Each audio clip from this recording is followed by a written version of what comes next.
Hello friends, मैं रवि एक बार फिर आपके साथ एक नए टॉपिक के साथ। बच्चों, आज का हमारा टॉपिक पॉलिटिकल साइंस का है, जो कि इंपॉर्टेंट टॉपिक है, जिसका हम इंट्रोडक्शन पढ़ेंगे। ये है क्या? हमारे टॉपिक का नाम है द एंड ऑफ बाइपोलैरिटी, दो ध्रुवीयता का अंत। वैसे ही तो ये क्लास 12th का चैप्टर 2 है, लेकिन इसकी जो नॉलेज है वो आपके लिए बहुत इंपॉर्टेंट है, चाहे वो कॉम्पिटिटिव एग्जाम हो या उससे ऊपर के एग्जाम हो। और 12th वाले बच्चों के लिए स्पेशल है, बाकी पढ़ने के लिए सबके लिए इंपॉर्टेंट है ये। तो उसको हम देखते हैं ये है क्या। बच्चों, मैंने आपको अपनी ही वीडियो में, लास्ट वीडियो में बताया था एक बार कि दो ध्रुवीयता होती क्या है। आपको पता है हमारा था फर्स्ट वर्ल्ड वॉर जो हमारा 1914 से लेकर 1918 तक चला था। उसके बाद दूसरा world war, second world war, जो हमारा 1939 से लेके 1945 तक चला था। उसके बाद 45 के बाद मतलब 47 के आसपास से मान लो, यहां से लेके 1991 तक एक वॉर चला था, जिसे हम कोल्ड वॉर कहते हैं, शीत युद्ध, जिसके बारे में मैंने आपको अच्छे से पहली वीडियो में बताया हुआ है। तो इस दौरान दो गुट थे, एक था यूएसए, एक था यूएसएसआर, सोवियत संघ। हिंदी में भी लिख देता हूं मैं, आप इसको देखते जाना वीडियो को रोक रोक के। सोवियत संघ, और ये था संयुक्त राज्य अमेरिका, संयुक्त राज्य अमेरिका, इंग्लिश में बताया आपको यूनाइटेड स्टेट ऑफ अमेरिका। इसमें जो हेड था वो अमेरिका है, और इसका जो हेड है वो रूस है, रशिया। तो मैंने आपको बताया था कि एक देश ये और एक देश ये देश नहीं है बेटा, देशों के गुट है, ग्रुप है। इनके अंदर बहुत सारे देशों का कॉम्बिनेशन है। तो ये इसकी जो व्यवस्था थी वो कैसी थी? पूंजी साम्यवादी। कैसी थी बच्चों? साम्यवादी, सोशलिज्म, साम्यवादी सोशलिज्म बच्चों। और इसकी अर्थव्यवस्था थी कैसी? कैपिटलिज्म।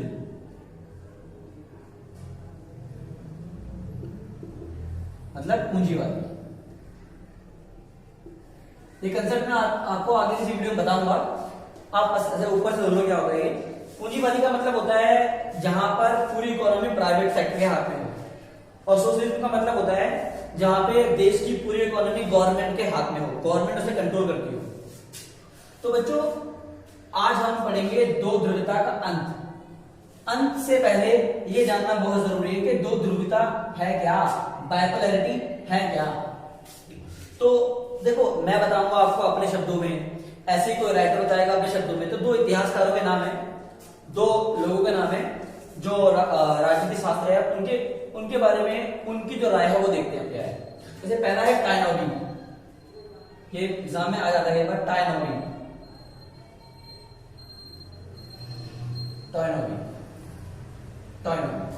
और एक है मार्क रेंथू।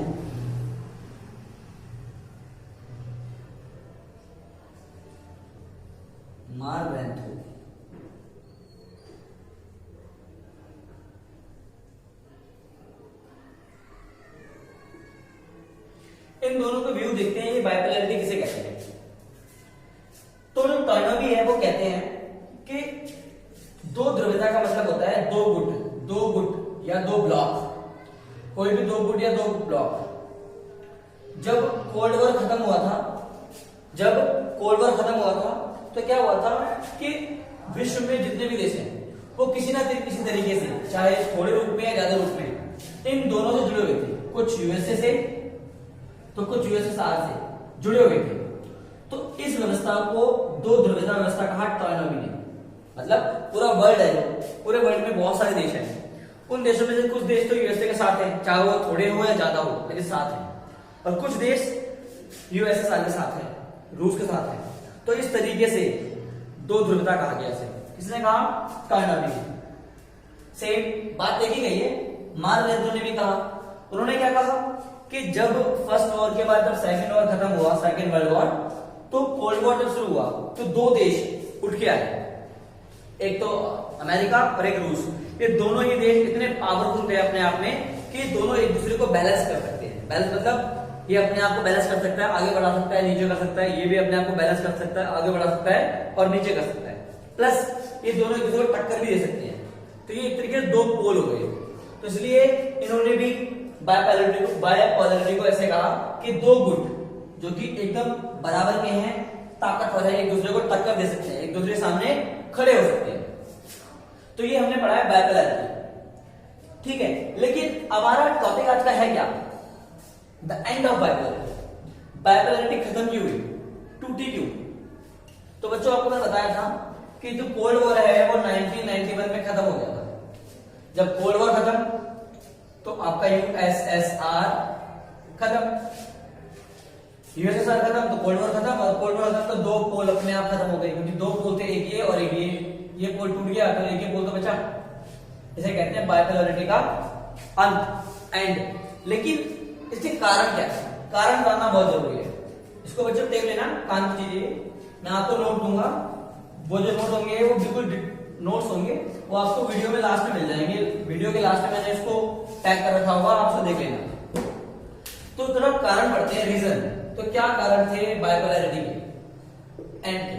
पहला, अमेरिका के गुट में, अमेरिका के गुट में फूट पड़ना। पहले चार पॉइंट है। सोवियत संघ के गुट में, सोवियत संघ के गुट में फूट। तीसरा, सोवियत संघ का पतन।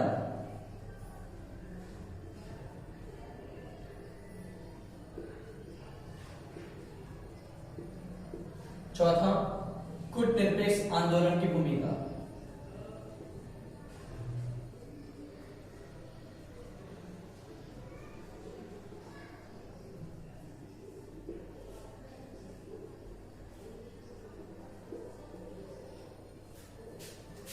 तो बच्चों ध्यान से देखना, मैं आपको क्या कहना चाहता हूं कि दो पोल थे, एक पोल था यूएसए का और एक पोल था यूएसएसआर। मान लेते हैं, पोल मान लिया आप लोगों ने, वैसे पता आपको महाशक्ति है दोनों। तो क्या हुआ, जब ये वाला पावरफुल गुट है, अगर इस गुट में कोई प्रॉब्लम हो जाए, कुछ लोग धोखा दे दें, फूट पड़ जाए, तो क्या होगा? ये कमजोर पड़ जाएगा, कमजोर पड़ जाएगा। तो कहीं ना कहीं बायपोलरिटी, दो ध्रुवता खत्म होने का आसार आ जाएंगे ना। जैसे आप रामायण आजकल देख रहे होंगे, रामायण में एक गुट था राम का, एक गुट था रावण का। रावण के गुट में विभीषण, विभीषण ने क्या किया था? अपने गुट से गद्दारी की थी, तो फूट पड़ी ना एक तरीके से। सेम ऐसी इसके गुट में फूट पड़ी थी। तो देखो, इसकी तो अमेरिका के गुट में फूट, दो देश थे, एक फ्रांस और एक ब्रिटेन। हाँ, ब्रिटेन या इंग्लैंड बोल रहा हूं। इन दोनों देशों ने इसका साथ छोड़ दिया, तो गुट कमजोर हो गया। तो कहीं ना कहीं ये भी एक कारण है दो ध्रुवता के अंत का। इतना इंपॉर्टेंस इसके लिए। सोवियत संघ, सोवियत संघ में क्या था बच्चों? आपको पता है सोवियत संघ में बहुत सारे देश थे।